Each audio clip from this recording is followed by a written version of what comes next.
silakan Kiki Gini loh Bang Ilham, maksud saya gini, kan ada diksi di situ diserupakan gitu. Yang setahu saya ini, kita ini di dalam pemahaman perspektif Muslim itu kan ada dua pandangan. Karena ada yang mengatakan bahwa diserupakan itu ada yang disebutkan dengan nama Yudas Iskariot itu. Ada kalangan Muslim yang mengatakan seperti itu. Nah, bagaimana menurut Anda dengan perbedaan dua sisi ini? Itu yang saya kejar, Bang Ilham. Iya, itu ranah persepsi, ranah sudut pandang. Jadi memang tidak ada masalah sih kalau memang persepsi dan sudut pandang. Tetapi kalau kita eksposisi, maksudnya kita eksposisi itu kita telaah dari ayat per ayat atau kata diksi per diksi, kita elaborasi. Di situ yang dititik beratkan adalah suatu peristiwa, bukan suatu sosok. Udah dipahami ya, kayak gitu amat ya. Kalau masalah penyerupaan itu masalah persepsi, masalah sudut pandang.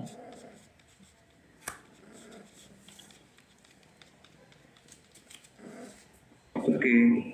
Jadi gini, saya tanggapi gitu amat, gini loh ya. Itu memang pelik menjelaskannya. Maka aku bilang tadi, ya silakan lihat. Kalau kamu memang tertarik dan penasaran, silakan masuk ke channel YouTubeku, sudah aku jelaskan. Ya, aku bertentangan dengan mainstream. Karena mainstream itu juga bermasalah. Siapa yang ada bilang Yudas, ya. Terus nanti Yudas itu hadisnya beda-beda. Ada yang bilang Yudas menawarkan diri, gitu-gitu. Kita kembali ke teksnya. Ada yang bilang Simon. Ada yang bilang Simon. Teksnya itu, diksi ini kita kembali kepada teks. Subiha itu tidak mengandung domir. Dia tidak subihahu. Kalaupun dipahami subihahu, itu bukan orang lain diserupakan Yesus. Yesus yang diserupakan orang lain. Kan jadi kacau. Gitu. Di sini aku jelaskan aja ya. Intinya tidak ada stuntman itulah. Kalau kamu mau cari, kamu harus ilmu, masuk ke channel YouTube-ku. Ya. Di sana sudah aku jelaskan. Oke, Kang, tapi jangan disalah pahami ya. Nanti dikirain aku mengiklankan channel YouTube. Enggak. Kalian nggak nonton juga nggak ada masalah. Karena aku mengajari kedewasaan. Siapa yang merasa butuh ilmu, lu cari. Kalau nggak butuh nggak usah, gitu ya. Oke. Kemudian Kang Afterlan, silahkan. Apa yang mau disampaikan tadi? Sepertinya ada dialog di tulisan tadi dengan Kang Ilham. Tolong disampaikan dengan secara terhormat, jangan saling menghujat, menghina. Aku tendang kepalanya nanti. Sampaikan saja secara argumentatif. Monggo, silahkan. Matur suwun Gus. Sami. Ya sebenarnya saya nggak terlalu mendalami hal seperti ini karena dari sisi saya sendiri saya anggap ini hanya dari segi keyakinan kita masing-masing. Karena kalau untuk peristiwa bukti arkeologi semuanya itu sangat sulit dibuktikan dari kedua belah pihak.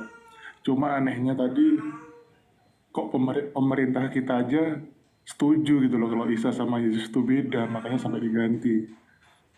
Nah, terus mereka juga klaim ada saksi di situ Maria yang bukan orang jahat tapi kenapa ditipu juga gitu. Nah, hal kayak gitu kan sulit semua jawabnya tuh. Jadi kalau menurut saya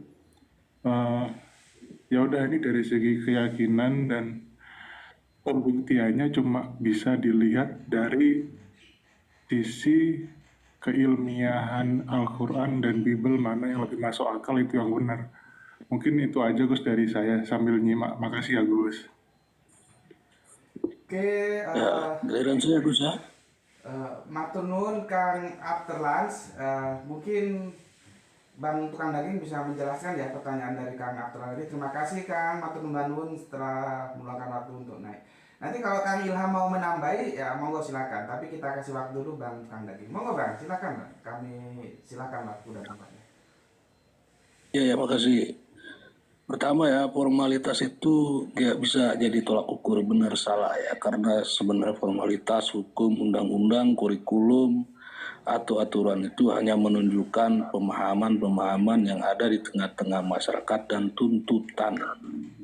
tuntutannya mereka gitu ya.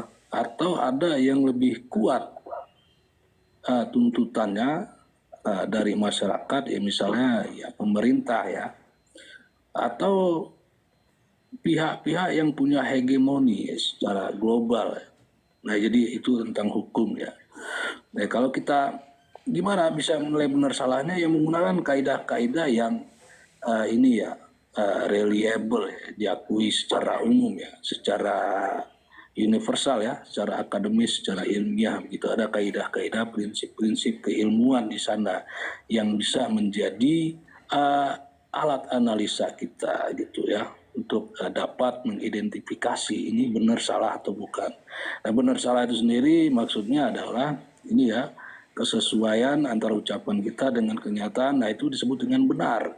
Kalau nggak sesuai ya salah. Depan saya HP, saya bilang ini HP, maka ucapan saya itu benar. Kalau saya bilang tomat, ya itu salah. Nah, itu memang bisa mudah ya kalau ada di depan mata kita ya, dalam jangkauan panca indera kita. Tapi kalau terkait dengan peristiwa yang jauh tempatnya ataupun di masa lalu, nah di sana kita membutuhkan data-data sebagai alat ujinya begitu ya. Nah, tentang penyaliban ini ya, alat ujinya apa? Ya Bible itu sendiri dengan kaidah-kaidah keilmuan yang tadi begitu ya, dengan sistematika, dengan standar-standar yang dipahami secara umum, dipahami ya secara akademis begitu. Nah, itu yang pertama. Yang kedua ya tentang kaidah bahasa tadi ya, secara umum ya, dimanapun kalau terkait dengan nama itu nggak berubah ya. Mau berbeda waktu, mau berbeda tempat itu nggak berubah. Yang berubah itu ya hanya secara inflektif dia, berubah bunyi saja ya. Ada dialek-dialek masing-masing tempat gitu. Tapi kalau selain itu ya kemungkinan ya bukan terinfleksi dari adopsi bahasa yang berbeda. Ya misal terkait dengan gratis tadi itu ya dari bahasa Belanda gitu. Tapi kenapa digunakan? Ya karena diadopsi dan itu lebih tren, lebih populer dipakai pada saat ini gitu. Nah, itu tentang bahasa. Kemudian secara ini kan secara apa namanya kualitasnya ya, kualifikasi Bible ini ya dasarnya itu ya hanya sama dengan fiksi dan seterusnya ya, karang-karangan gitu ya. Tapi kemudian karang-karangan ini inspirasinya dari mana? Ya kalau kita lihat data-data yang lain ya terkait konsep penebusan dosa ini ya, ini bukan satu-satunya pemahaman seperti ini ya dalam sebuah kepercayaan ya. Tapi kepercayaan lain juga ada konsep seperti ini, cuma istilah-istilahnya berbeda. Ada yang menyebutnya penumbalan, ada yang bilang pesugihan ya, larung sesajen, sedekah laut ya. Nah itu misalnya kita dapetin gitu ya. Misalnya di dalam Bible juga ada. Misal Dewa Molok, nah itu pengikutnya atau orang yang percaya kepada Dewa Molok itu memberikan tumbal ya, darah anak manusia gitu ya, untuk mendapatkan apa ya, keselamatan, kekayaan atau apalah begitu. Nah itu terkait apa namanya asal usul ya cerita karang-karang Yesus dengan disalib ini ya. Kemudian data itu sendiri selain dia tidak bisa jadi acuan ya karena gagal tadi ya secara ilmiah, dalam data itu sendiri juga banyak kontradiksi, banyak spekulasi di sana. Ya misalnya terkait penyaliban ya, ya si Paulus sendiri mengatakan ya banyak spekulasi itu. Ada yang bilang dia mati, ada yang bilang dia hidup. Nah, si Paulus bilang dia hidup gitu.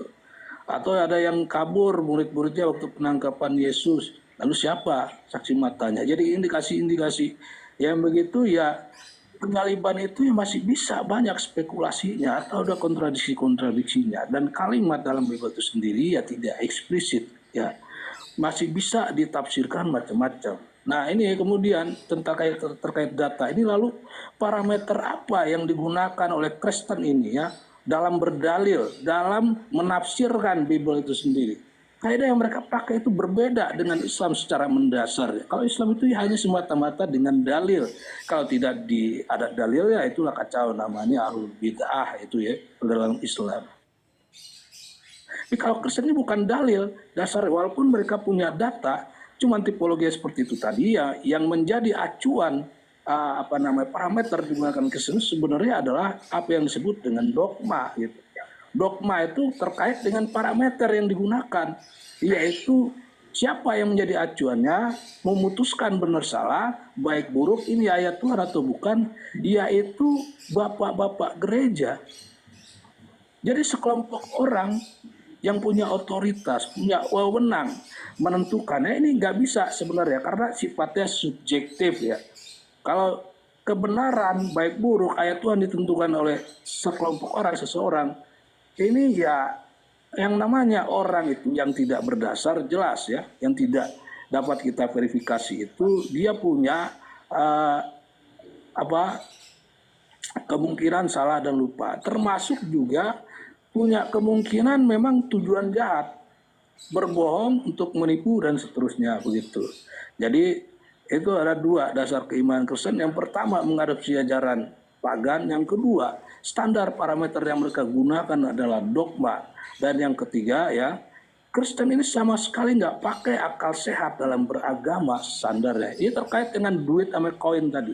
Kalau kita bicara tentang Yesus jadi manusia, itu artinya dua objek yang berbeda. Bukan terkait koin itu konsepnya, bagian-bagiannya, ciri-ciri karakternya. Bukan begitu. Bukan kita bahas konsepnya, tetapi ada yang mengatakan objek yang berbeda. Daun misalnya, itu juga duit gitu. Nah ini substansi pembahasan tentang ketuhanan Kristen. Manusia disama-samakan dengan Tuhan. Memang begitu ajaran Kristen, menghilangkan objektivitas itu ya, makan roti dianggap makan daging, minum anggur dianggap minum darah. Nah ini kan kacau. Di sana itu nggak pakai akal sehat lagi. Objektivitasnya dihilangkan. Makna roti itu tidak hanya dilihat sebagaimana roti apa adanya secara objektif, tetapi diambigukan, dicampur adukan, dibiaskan dengan objek yang lain. Nah ini dalam dunia nyata dan realitas kehidupan kita sehari-hari nggak bisa kita pakai. Karena dalam kita berkomunikasi, berurusan dengan orang lain, di sana membutuhkan kejelasan identifikasi, kepastian hukum di sana terkait objek itu. Kalau nggak ada begitu ya kacau dunia ini. Coba bayangin aja duit disamain dengan daun. Nggak diterima dalam kehidupan nyata ya. Tapi memang begitulah Kristen ini. Mereka memang dididik untuk nggak pakai akal sehat.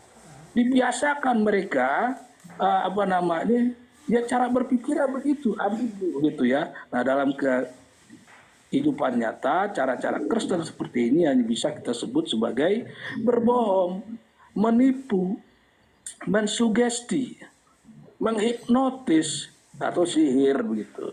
Nah, sekian Gus, terima kasih. Ya menyimak di luar aja Gus ya dan teman-teman ya. Oke, terima kasih. Assalamualaikum warahmatullahi wabarakatuh. Waalaikumsalam. Terima kasih. Saya tanggapin. Bang tukang daging. Mas Pipa ada yang mau disampaikan? Karena ini waktunya sudah Banyak sekali. Persiapan duhur ini. Monggo silakan Mas Pipa. Betul. Sedikit saja. Jadi yang pertama, pemerintah kemudian menggeser dari hari raya kenaikan Isa Al-Masih menjadi Yesus Kristus. Itu bukan berarti pemerintah mengingkari bahwa kedua nama itu adalah satu sosok yang sama, tidak. Tetapi maksud pemerintah melalui Kementerian Agama atau Departemen Agama dalam hal ini adalah karena nama Isa itu sudah menjadi hak ulayat daripada Islam.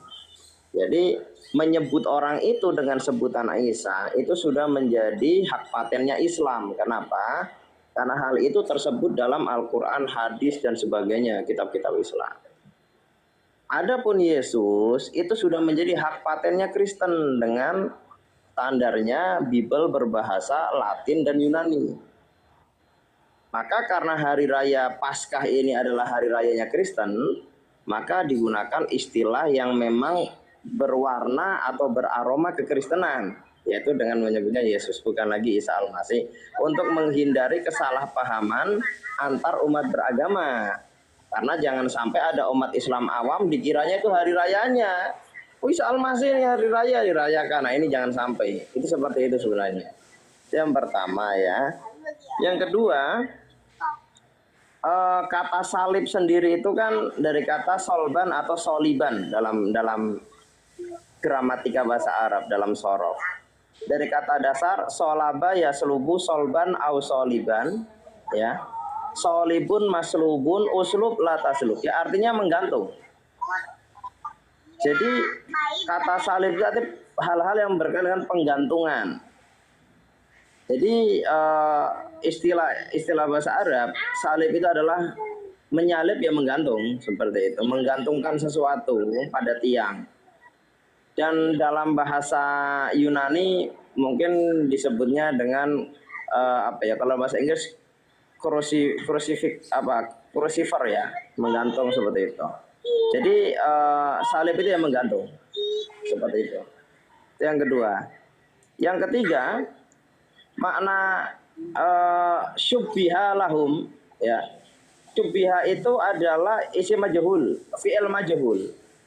Fi'il majhul itu tidak ada maf'ul, tidak ada fa'il, yang ada naibul fa'il. Jadi dalam syubbiha itu sudah mengandung korban, tetapi dipasifkan sehingga objek tadi maf'ul bih berubah menjadi naibul fa'il atau objek yang disebutkan. Jadi syubbiha itu sudah menunjukkan seorang laki-laki yang terserupakan. Nah, dari kata syabbaha yusyabbihu itu maklumnya. Kalau majhulnya syubbiha. Nah, syubbiha yusyabbahu itu artinya. Nah, jadi di situ adalah ada seseorang yang diserupakan. Nah, Al-Qur'an menyebutnya bahwasanya syubbiha lahum, ada seseorang yang diserupakan kepada mereka. Maksudnya untuk menggantikan Isa. Naibul fa'il kan pengganti objek, seperti itu. Nah, ini Al-Quran tidak menyebutkan siapa yang menggantikan, karena urgensi Al-Quran adalah bahwasanya Isa itu tidak disalib. Maka siapa penggantinya bagi Al-Quran tidak perlu. Yang jelas bukan Isa itu, seperti itu. Yang ketiga. Yang keempat apa ya? Yang keempat bahwa bahasa ini disebutkan berbeda, apakah Yehoshua, apakah Yeshua, apakah Yashu, apakah Yesu, apakah Iso, atau Isa, atau Yesus, atau Jesus, atau Jesus. Ini adalah sosok manusia-manusia yang ini manusia yang sama, tetapi digambarkan dalam gambaran yang berbeda. Sebagaimana misalkan ada seseorang yang dibunuh. Biasanya keterangan saksi dengan keterangan pelaku itu beda. Kalau keterangan saksi dengan objek yang sama, korban yang terbunuh, saksi akan mengatakan apa adanya. Kenapa? Dia tidak punya kepentingan. Dia akan sampaikan yang terjadi begini dan begitu. Tapi pelaku pasti akan mengatakan sebaliknya. Kenapa? Karena dia menghindari hukuman. Nah, itu analoginya bahwasanya apakah Isa dan Yesus, kenapa? Ada orang mengatakan, kenapa dikatakan beda? Karena kisahnya berbeda. Sebenarnya bukan itu. Kisahnya berbeda, bukan berarti orangnya berbeda. Karena kalau kita lihat Sultan Hasanuddin, Tut Nyadin, kemudian Pangeran Diponegoro, Karaeng Galesong, Raden Tronojoyo, di dalam perpustakaan Leiden, ya, Belanda, itu disebut pemberontak terhadap Nederland Oost-Indie atau negara Hindia Belanda. Tapi di dalam arsip negara kita, arsip nasional RI, mereka semua adalah pahlawan. Apakah kita akan mengatakan bahwa kesemuanya itu adalah berbeda? Tidak. Semua itu sama. Cuman diceritakan dari sudut pandang yang berbeda. Nah, Islam dalam hal ini mengatakan, Nazzala alaikal kitaba bil haqqi. Sesungguhnya kamilah Allah yang menurunkan Alkitab Quran kepadamu dengan hak, dengan kebenaran. Nah, maka dalam hal ini kita sebagai umat Islam, saya pribadi mengatakan bahwa di antara perbedaan kisah yang disampaikan tentang bagaimana Isa atau Yesus menurut Al-Quran dan menurut Bible atau menurut Talmud Yahudi itu beda lagi. Maka nazzala alaikal kitaba bil haqqi, yang benar adalah Al-Quran. Kurang lebih gitu, Gus. Terima kasih Kang Vivam Aeternam, jenenge Aeternam.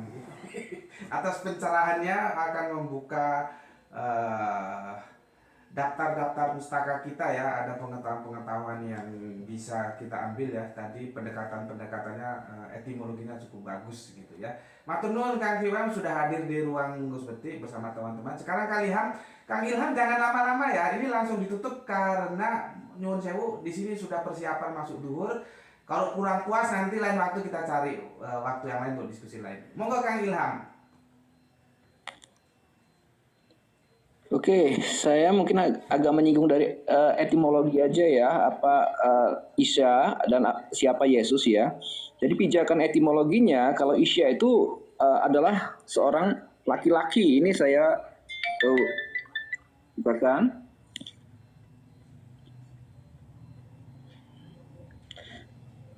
Wah, ini datanya. Kejadian 2:23. Ya. Ini kita lihat etimologinya, laki-laki.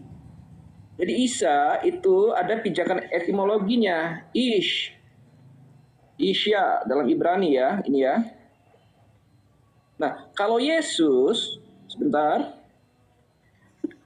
Yesus itu satu nama yang mengadopsi dari satu dongeng. Sebentar ya, saya buka data dulu biar saya bernarasi itu didukung oleh data. Jadi kita bandingkan, tapi mengapa kok pemerintah menyetujui perubahan nama itu? Ya, pemerintah itu tidak memandang pada referensi. Pemerintah hanya mengakomodir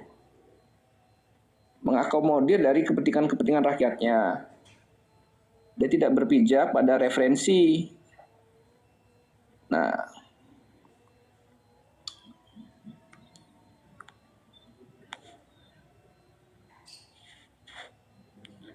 ada satu dongeng namanya ini Argonautic and Babel.